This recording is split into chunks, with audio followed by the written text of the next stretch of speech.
This is Ethelene, Iron Cloud Two Dogs. I hope you're having a good day so far, and we are going to be talking about the very exciting topic of logic models. As you know, we are the OJJDP, Tribal Youth Training and Technical Assistance Center. You just heard Nicholas Birdshead. And also in the background is Gandra Laval. Really appreciate their help in bringing this information to you. So we are going to get started.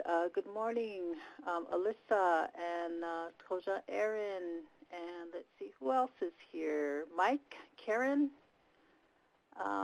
Elizabeth, James, Jim, Julia, Kobe, Anna, Daniel, Wendy, Mike, and hello 505 and 707. I don't see any names there, so I'm sorry to call you by your numbers, your phone numbers, but welcome. This is a very, I think, critical part of the strategic action plan.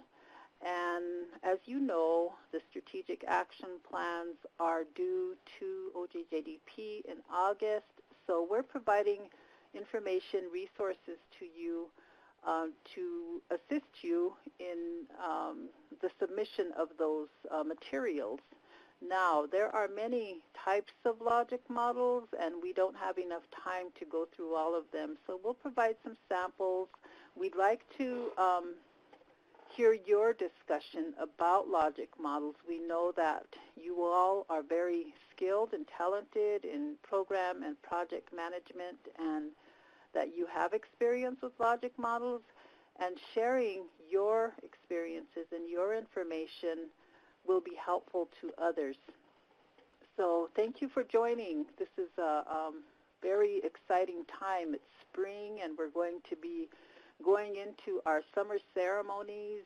This Saturday we have a ceremony up in the Black Hills of South Dakota. Those of you that are familiar with this area, the Lakota people have sacred homelands in the Black Hills, and every spring we go, and summer, we go up to various sacred sites in the Black Hills, and we make our offerings so that we're in balance with the universe and all of creation. So it's a time of renewal, and it's a time of sharing and caring for one another, and so I just like to welcome you in the spirit of that.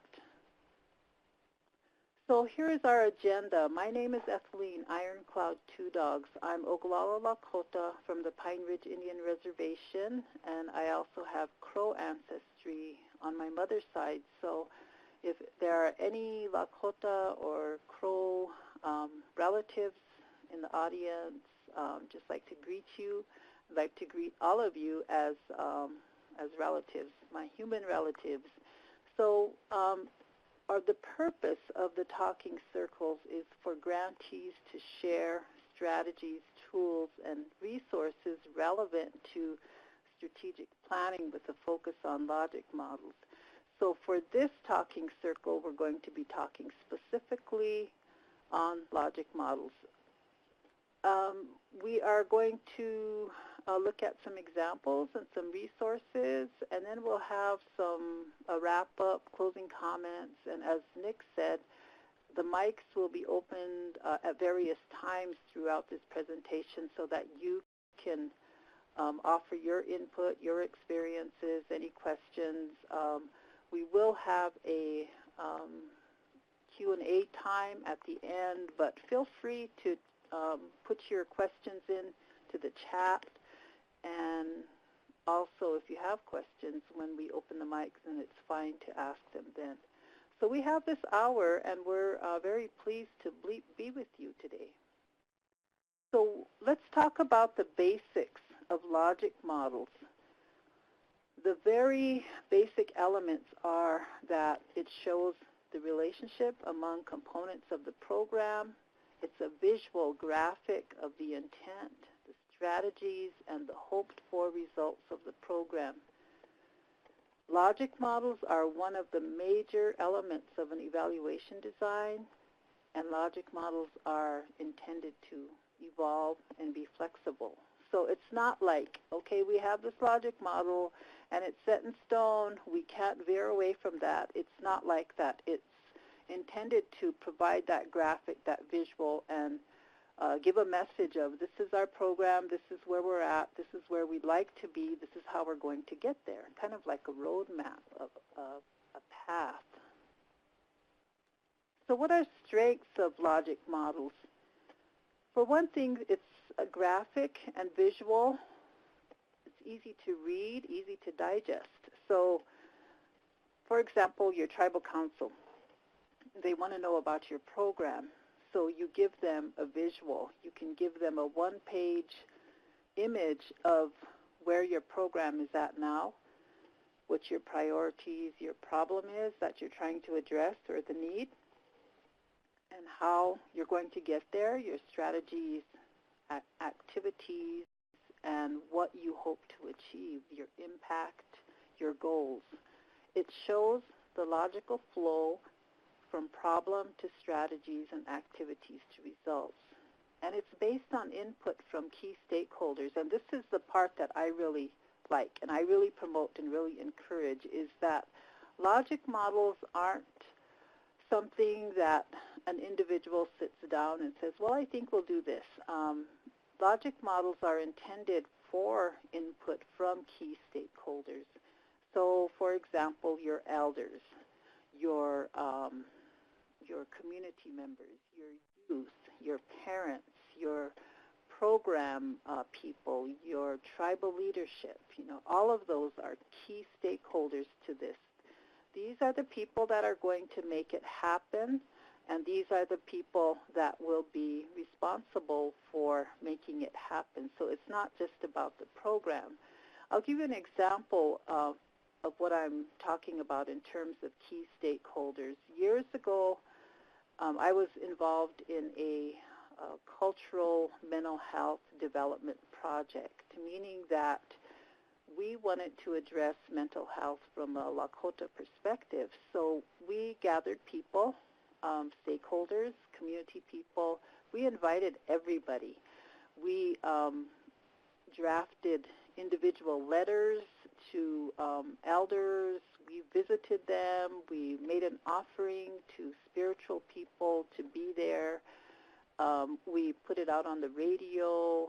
We did, I think we did newspaper advertisement, inviting people to be there. And the people that gathered there were very interested because they had experiences of the mental health system being less culturally informed and not culturally appropriate for their needs. So they wanted to give input on how we could make the mental health system more culturally relevant and appropriate for our culture.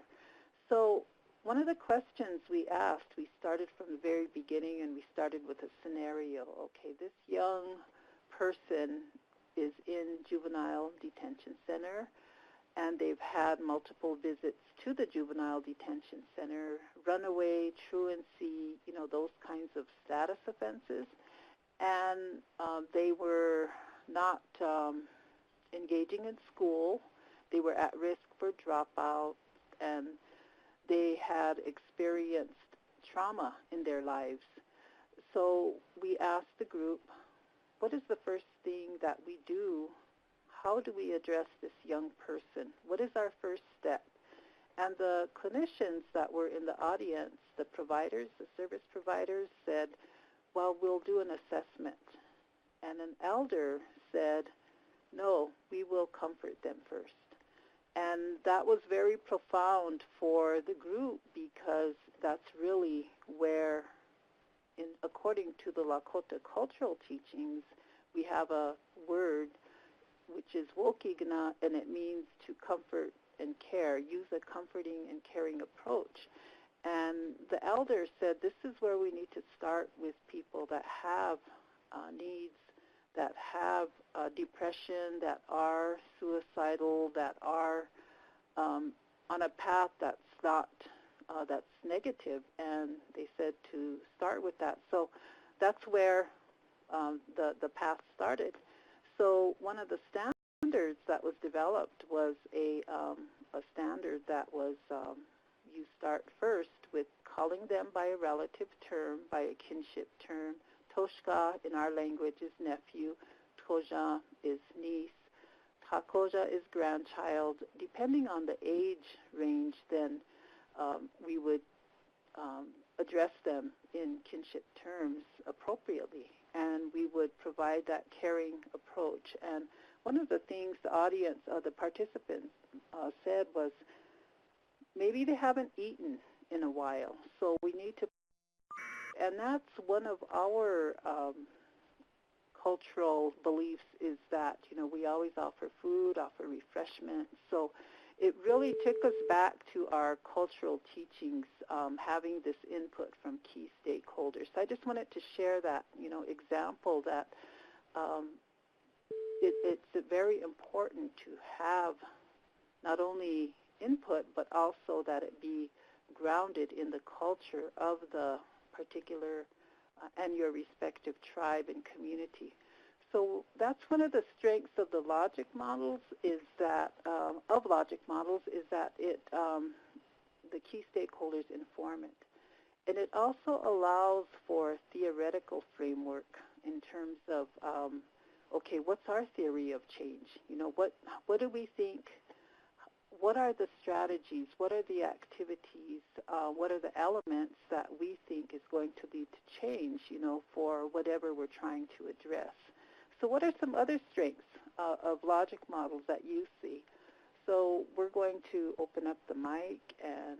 Well, listed on there, including you, this lady that's talking. Uh-huh.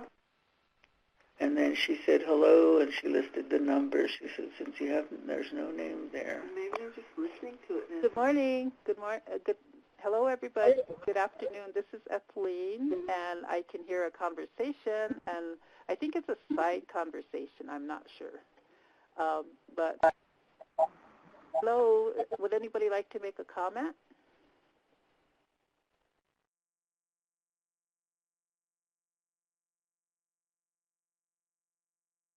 Connor or Daniel or Devon, Dorothy, Elizabeth, Toja, Aaron, Evangeline, Gordon, Jackie, James, Jim, Alyssa, Anna.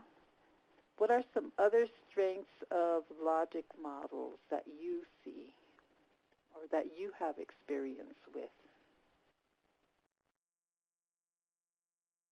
Hi, this is Anna. I just want to say hello, and I see some people have joined that I've worked with over the last year and just met, and so I'm happy you were able to join today.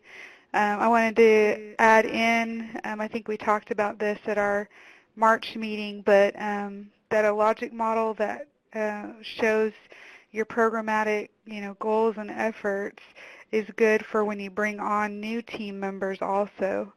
So I like the point that was made about being able to share with your tribal leadership, but also being able to share when you bring on new employees or you have volunteers that come on board, and being able to share a picture of your program and where you want to go very easily with those people who maybe come on at a later time than when you're first initially planning. That's an important point. Thank you, Anna. We know we have staff turnovers, so if a new staff member comes on or new partners and they say, well, what is this project about or this program about, then we have the logic model to refer to. Good point. Anybody else? What are some other strengths that you see or that you have experienced with logic models? Hi, this is Erin. I just wanted to make a comment that I think areas that logic models can be really beneficial to our communities and to our team and to our efforts with sustainability, short-term and long-term, is the fact that in many of our communities, we see high need and limited resources. So I think we all have great hearts and are coming to the table wanting to make a difference, but at the same time with the logic model, it keeps us on track to what we set out to do and keep our focus so that we aren't tempted to stray and become overwhelmed with the high need that's happening in our communities. Thank you, Toja. I think that also is an important point because we can tend to stray off the path, and this the path is laid out for us based on input from key stakeholders, based on program goals and objectives, and so this is also can be a reminder to say, this is where you're going. And maybe in terms of flexibility and evolving, maybe we'll have to change the logic model sometimes in the future as we go along, but basically it keeps us on that path. Anybody else?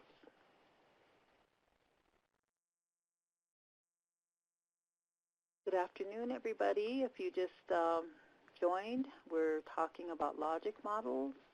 My name is Etheline Ironcloud Two Dogs, and we're going to be discussing strengths of logic models and give some examples. So thank you for joining if you've just joined.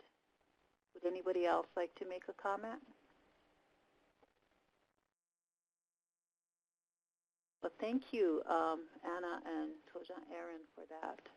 So we have culture-based versus Western-based logic models, like a contrast, and it doesn't mean that one is better than the other. It just means that maybe we want to have a culture-based logic model. So that would mean we would look more at being holistic. We would take into account environmental factors. We would take into account the context. We would be considerate of the historical, the social, the emotional, and the spiritual factors in terms of developing the logic model. The Western-based logic models look more at assumptions, and the reality of linear-based logic models include A plus B equals C. So kind of like a linear model, and it doesn't really take into account the context. So there's unexpected outcomes, for example. When we're screening for suicide, there may be a community perception that talking about suicide prompts suicidal behavior, and there might be backlash from the community based on that, and we didn't account for that in our logic model. We didn't account for that in our strategies or activities. So that's a contrast. So in terms of being holistic and taking into account the context, then we would certainly look at where did we come from as a people? What are our original values and principles? I think universally across tribes and across tribal nations, among indigenous people, I think there's a universal principle of children are sacred, and children being viewed as sacred would then lead to conduct and behavior toward them that is respectful and honorable. It would not involve hitting them, raising your voice to them. And so there was a purpose for that among our, traditional teachings, that we wanted every child to have every opportunity to grow, to be a healthy elder, to be productive, and to realize their dreams, and to reach their full potential. So we have certain teachings, that contribute to that. So that's the context that I'm referring to. Here is an example of a child and youth protection, safety, and wellness logic model. And it is linear in terms of it saying, well, this will lead to this. But it takes more into account the context and the environment. And for your information, this is available for download. If you look at that little box by the chat there, then there's some downloadable files, and this is one of them. So the problem or the priority in this example is that children and youth have died as a result of not being safe and not being protected. There are many more at risk. So the goal is to enhance the capacity of tribal programs, courts, law enforcement, schools, extended families, and family to develop and implement a culturally appropriate, comprehensive system that would include policies and practice that enhance child protection, safety, and wellness. So the local context in this example is that there are guiding principles. So in our language, Wakayanjaki, Wakampi, children are sacred. That's the first one. The second one is Lakota Wopke Shakoi, which are the 7 sacred principles of the Lakota people. The third one is Okeechobee, collaboration. We help one another. The fourth one is family and extended family, voice and input is critical to this process. So it goes through the whole, I guess, the sub-problems, making sure that we acknowledge that there is fragmentation in our system, that there is a disconnect from Lakota cultural teachings. There is geographic isolation, and the capacity of schools and programs, law enforcement, tribal government is limited. We have to acknowledge those. We can't just say, well, we have everything that we need to address this. We don't. You know, we need to acknowledge our limitations also. So the activities might be creating a tribal and child youth protection, safety, and wellness coalition in partnership with programs, key stakeholders, the community, and develop a strategic plan to achieve those goals and objectives. We might want to seek operational funding. We want to incorporate the tribal philosophy and guiding principles as the foundation. We want to gather data for information sharing and decision making and develop a healing-informed and trauma-informed approach. So those are examples of activities. The outputs would be that we have a strategic plan, we have a needs assessment, we provide resources to our communities, for example, talking circles, tools, materials, a way, who to call whenever we have child and youth protection issues, training, and a database. So those are the outputs. And then the outcomes would be short-term. We would like to see decreased child and youth abuse and safety risks. We want to decrease those. We want to increase the safety, wellness, and protection, and we want to establish a strategic plan, and that would include a children's shelter. Long-term, we would like to see children restored to their rightful role as sacred beings, and youth being honored as young women and young men who have a rightful role in our society. So this is very broad. Each one of these strategies and activities that are mentioned here need an action plan. They need resources. We need tools. But this gives a visual of what we would like to see happen. So that's an example. If you have questions or comments, feel free to type into the chat. So we're going to give some time for you all to discuss what are some barriers, resources, and inputs that are involved in developing a logic model, or some barriers that you've experienced in developing youth-focused programs. So why don't we start with that? What are some barriers that you've experienced in developing youth-focused programs? Edleen, this is Anna. In the chat, there was a conversation about creating models when there's concerns about literacy. or just the developmental age of who might be looking at the logic model? Oh, I see. Okay. I'm sorry for missing that. Thank you, Anna. And Juan, how do we create a model for people who aren't very literate? I think that's a very valid question in terms of expectations. Because people are not literate does not mean that they would not have valuable or valid input. And I think that we can create tools for people who have those limitations. So Elizabeth's asking, does anyone have examples using multimedia?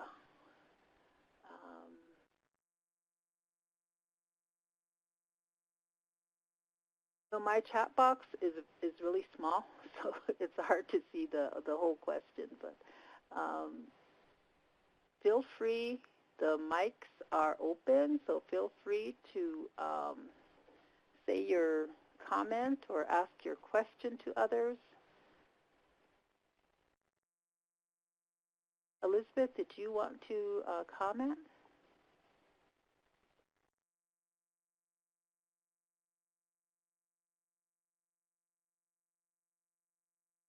Might be on mute, but I think Nick opened the line, so. This is Daniel. One our youth coalition, one of the ideas they came up with was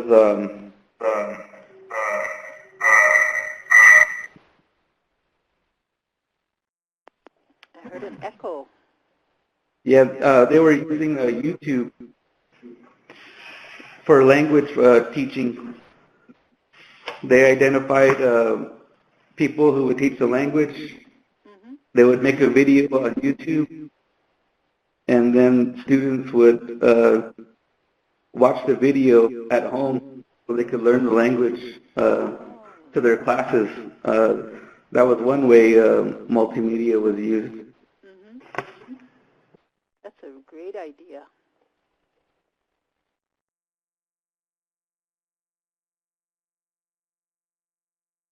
That, Daniel.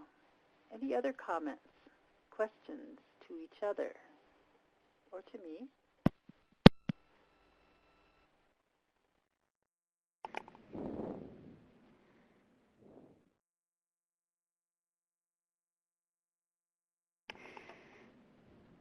Julia said we're having a hard time.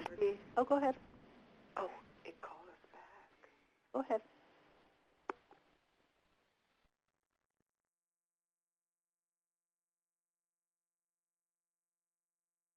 I think somebody started to say something.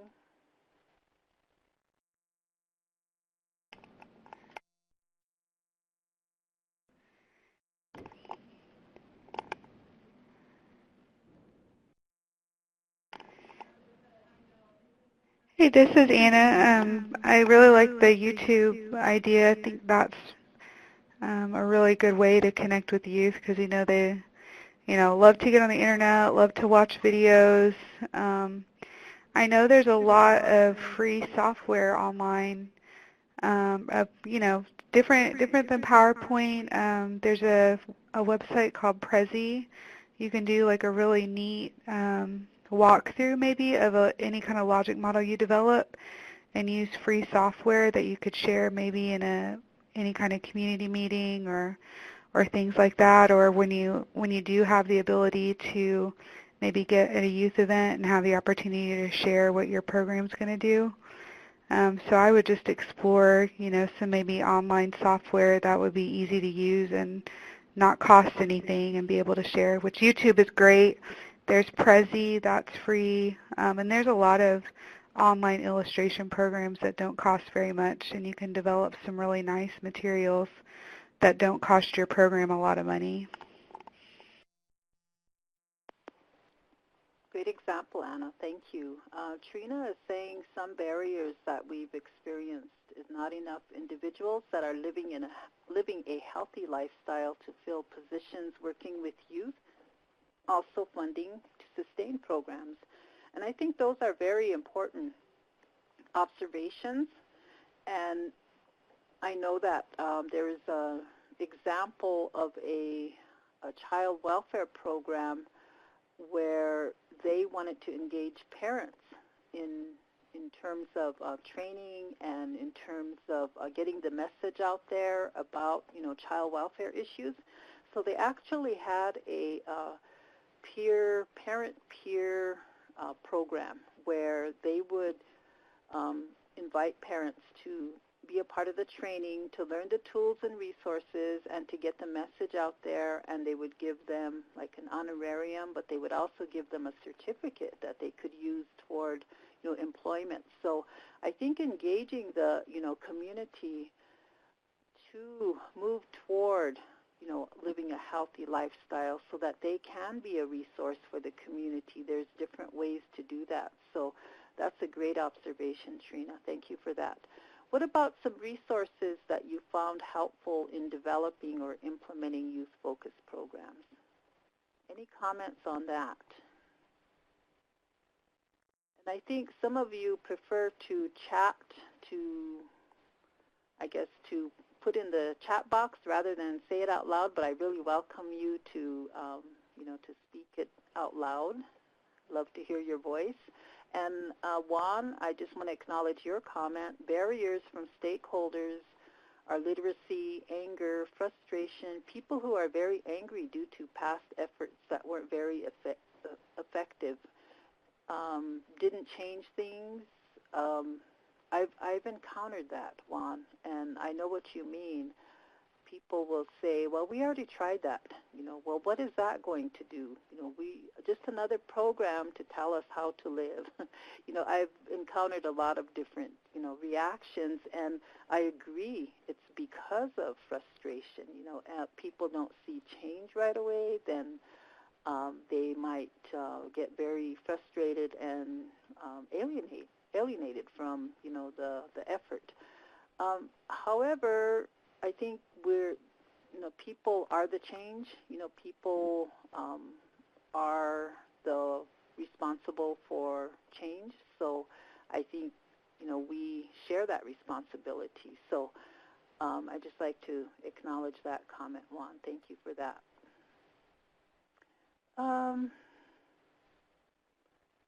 Yes, Gordon, I love the AHEC example, that logic model of, the summer employment, what you start with, your activities, recruit employers, the work habits, monitoring students' employment, matching students with employers, and then the outcomes of students completing summer job assignments.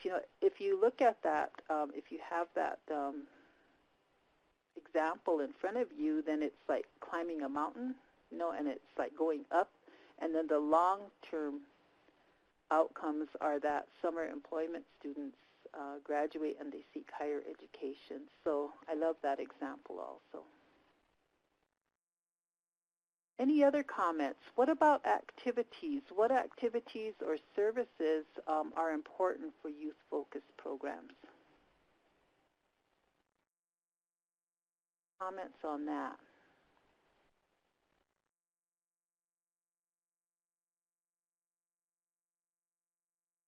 Juan is commenting about engaging elders and adults that have been there and done that.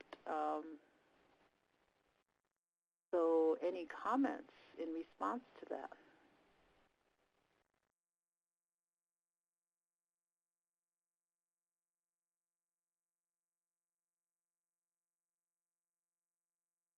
Alyssa's offering engaging elders and adults in a community awareness day, also one-on-one, and she talks about going to homes and visiting with the elders and adults, and I think that's a really important strategy because maybe they can't get out or there's transportation issues.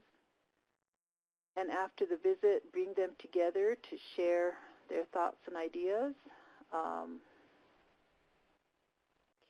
Is agreeing that there's the one-to-one touch is very important, the one-on-one approach. So Misty Trojan is asking for, is there a template for us to use for our logic model?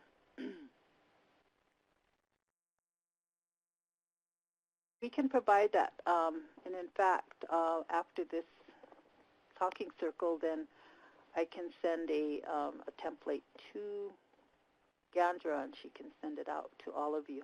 It really depends on, what you want to use. I can send an example of a template. It's not, if I send you one, then it's not one you have to use, but it's just an example, okay? Trina, would you like to make your comment out loud? The mic is open.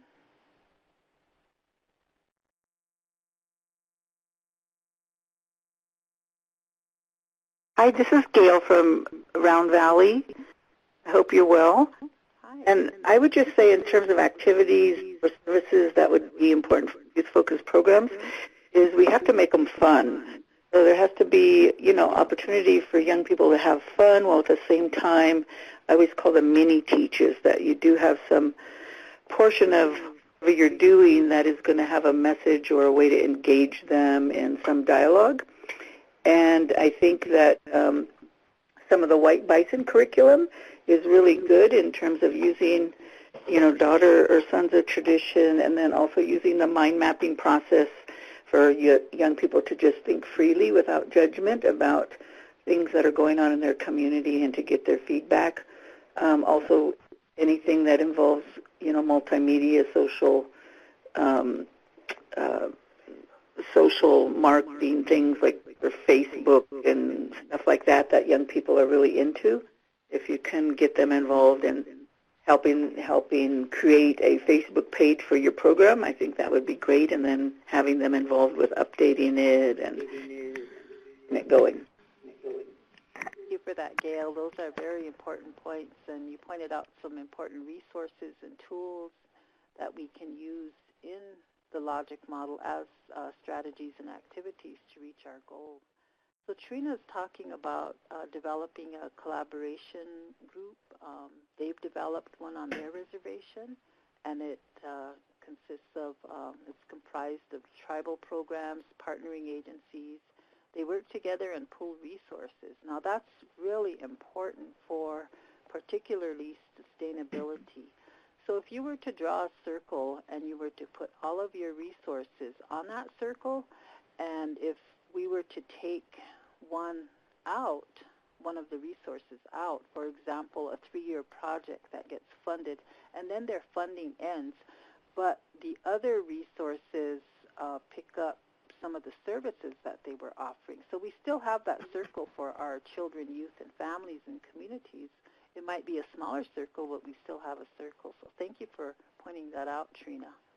Hi, this is Trina. I finally got called in. And okay. so Thank I you. just wanted to further mention that monthly meetings has been really helpful for us in creating a annual calendar of things that we do annually. And so that's been real helpful. That's great for communication too, Trina. So everybody knows, what's going on, when it's going on, and when to be there. So thank you for that. What about activities or services that would be important for Healing to Wellness Court programs? Do we have any people that are involved in Healing to Wellness Court programs? What do you think? I know at our meeting, this is Trina again with Round Valley, and we just had our first meeting regarding the OJJDV grant that we recently received, and our tribal court representative had mentioned that we are working on developing that wellness court system, but it's kind of in play but not official yet. For that. Anybody else?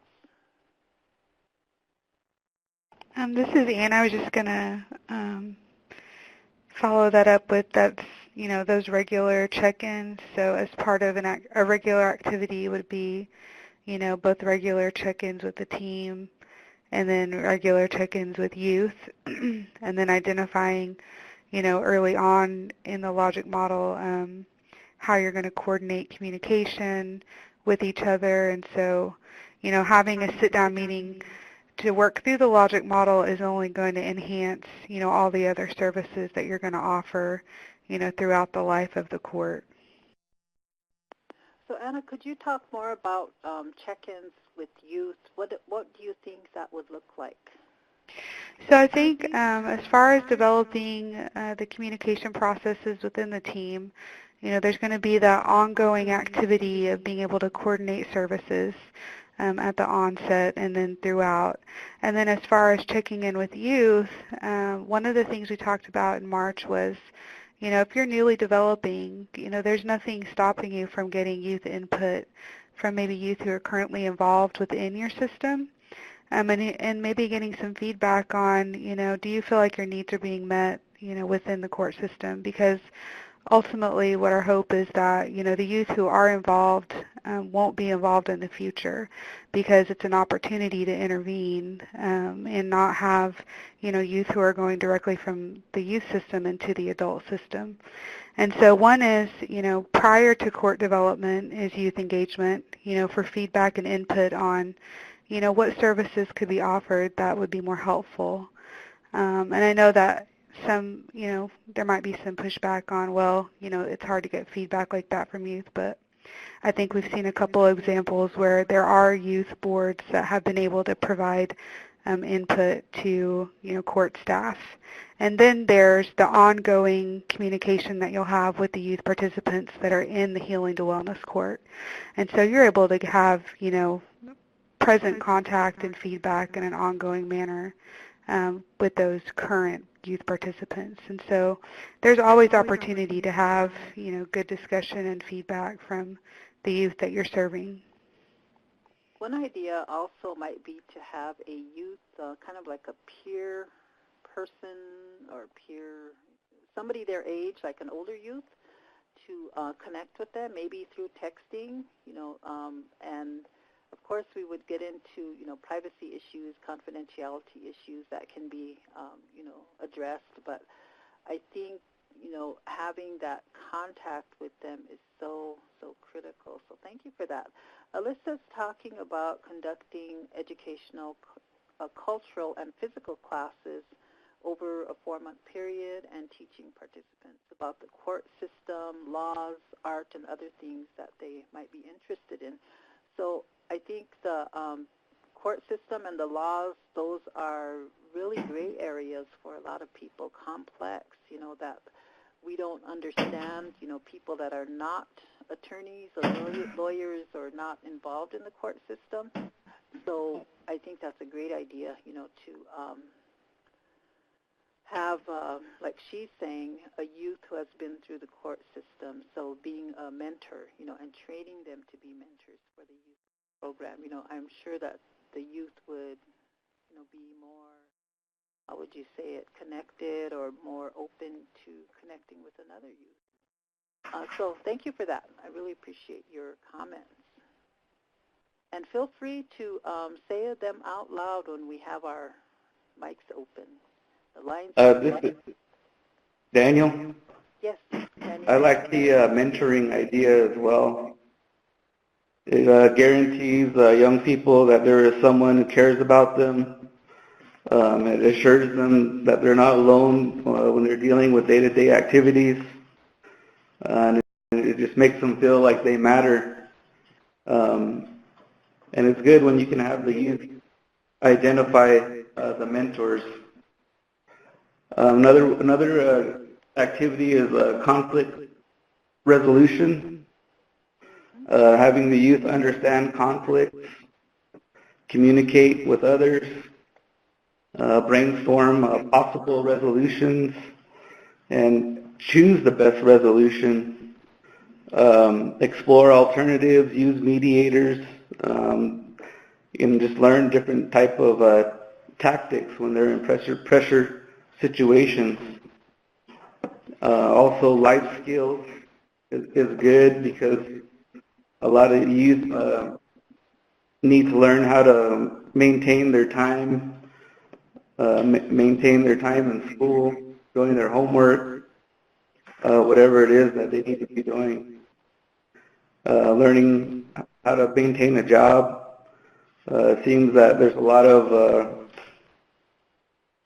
people going back to jail because they can't hold a job or they get stigmatized for not having an education or having a high school diploma. So the life skills will help them in that arena as well. Thank you, Daniel. I think that's an excellent observation, ideas, suggestions. Oftentimes we don't put training into the community, like in the youth community, the parent community, the people that are receiving the services. The training is often focused on, service providers, and of course, as it should be. However, service providers leave, service providers retire. They might get a different job, but families and communities and youth are always there, and elders, they're going to always be in the community. So investing in training like life skills, peer mentoring, those types of capacity building training strategies is very critical. So with that in mind, Juan has a question. Is there a culturally appropriate way of conflict resolution as opposed to mainstream conflict resolution, more culturally based? Does anybody have any comments about that? Asking about culturally appropriate ways of conflict resolution. Hi, yeah, this is Erin. I just wanted to reply to that comment. I would encourage you to look at the restorative justice, specifically the restorative circle work that could be very helpful. The approach in itself is very indigenous based, and it's really easy to look at the protocol or the framework that goes along with the restorative circles and being able to implement traditional values and approaches into that. Thank you for that, Kojan. I was going to mention that also. I'm glad you did. We often have our own, ways of addressing conflict and imbalance, unease in our our indigenous communities. And one of the ways that the Lakota people have is there's a term called igluwashake, igluwashte, it's igluwashte, where you make amends and, like, say somebody does something in the community that's against traditional values, traditional norms, and they need to make amends, to the community or to the individuals or families. So that's a way of having a more culturally appropriate, response to conflict, to imbalance. So thank you for that. Okay, so what are some, what are the outputs with respect to our time? How many sessions will you hold? How many people will be participating? Those are things that are in your logic model also. What do you want to target as far as, groups, sessions, number of sessions, and what are the hope for outcomes? So what are the individual or community changes in the short term or intermediate term would you like to see? And that's something that is in the logic model also. Your impact. What kind of impact would the project have in the long term? For example, if your project is looking at eliminating substance use and abuse among youth, what is the measurement that you're hoping for? So by, let's say you're a 4-year program, so by the end of the 4 years, would you like to have, what percentage would you like to reduce the substance abuse by, or substance use among 12 to 17-year-old youth, for example, that are involved in the court system, and how are you going to measure that? So there's questions that you ask yourself to inform the logic model.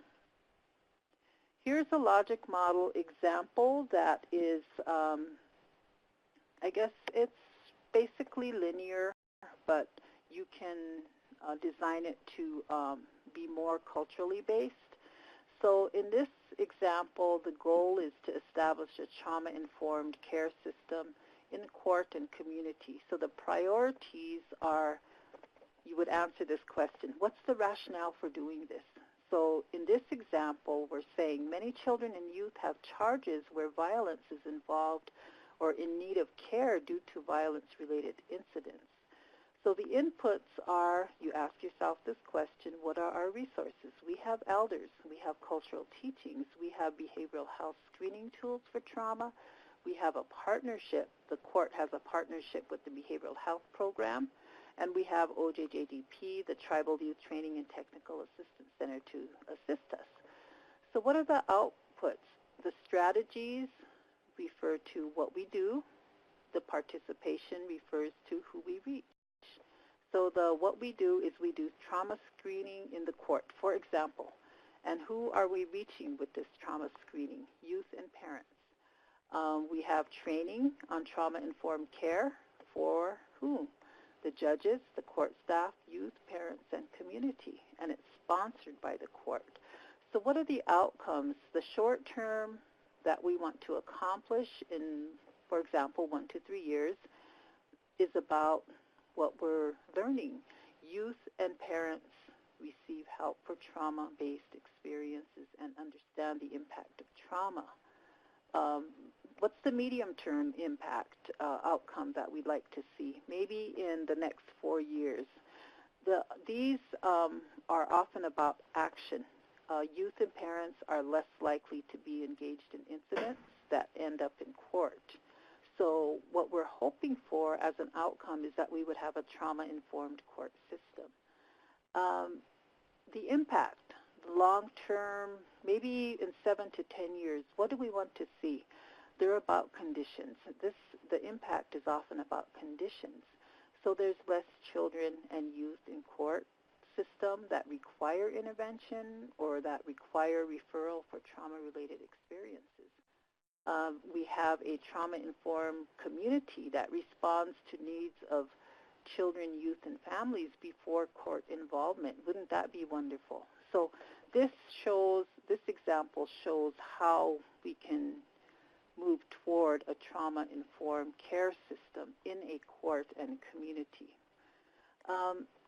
Anna, did you want to make a comment about the tribal peacemaking courts?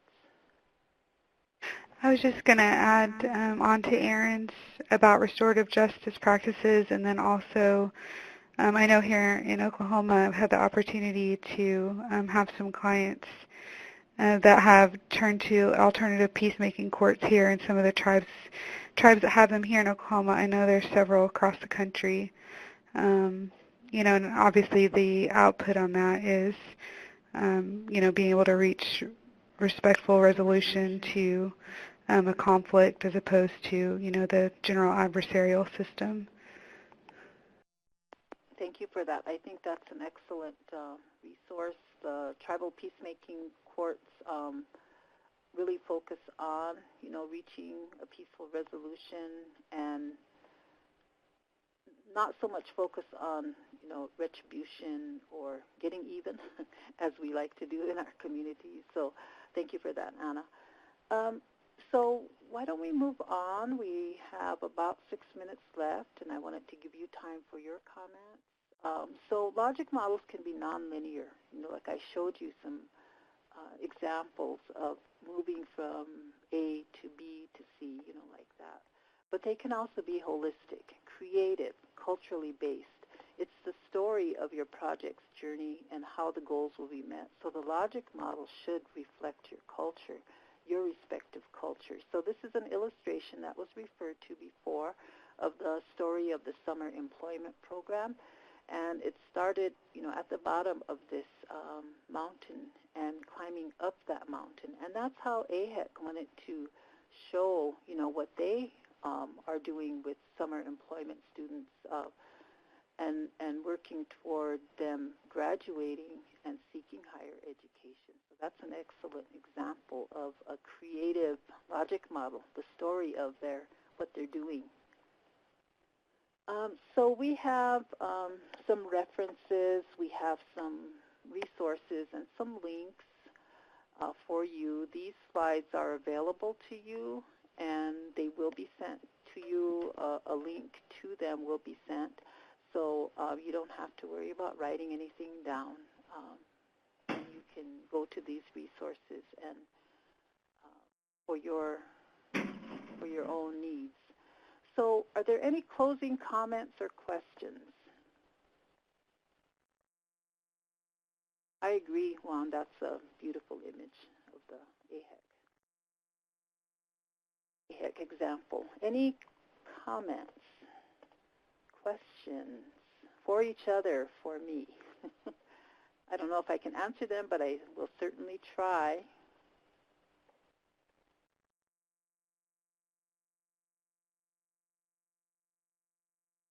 I just had one comment.